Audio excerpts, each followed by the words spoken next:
What did you learn, I suppose, from being at Apple about workplaces?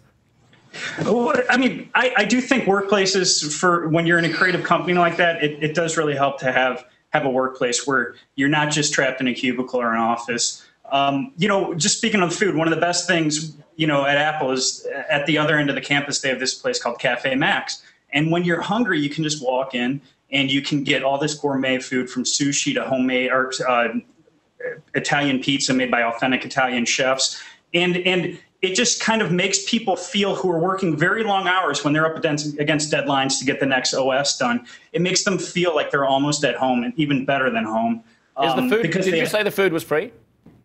No, the food is not, and I don't know if it's free anymore, but when I worked there, you did have to pay for the food, but it's relatively cheap. But it's things like that. And, the big courtyard where when you want to blow off steam, you see people out there playing volleyball or playing tag football. There's the annual beer bash Apple has in their big courtyard area. It's just these big buildings help these massive companies that I think are important when you're employing a lot of creative people. These are some of your photos that we're looking at of Apple, right?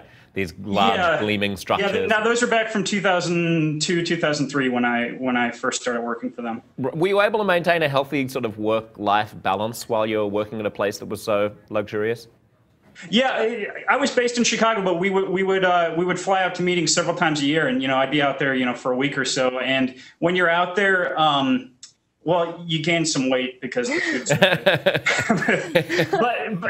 but it does help bring people together, especially because Apple's a really secretive company. A lot of times you can't talk about work. So what all these big open environments do, and when I mean you can't talk about work, you can't talk about specific projects you're working on, but what these big open, comfortable environments do is allow employees to know each other on another personal level that they would enter into conversations that they maybe wouldn't have at a cubicle. It allowed everybody to relax, and I think that's very important. You have this creative group of people, and things do get really stressed out.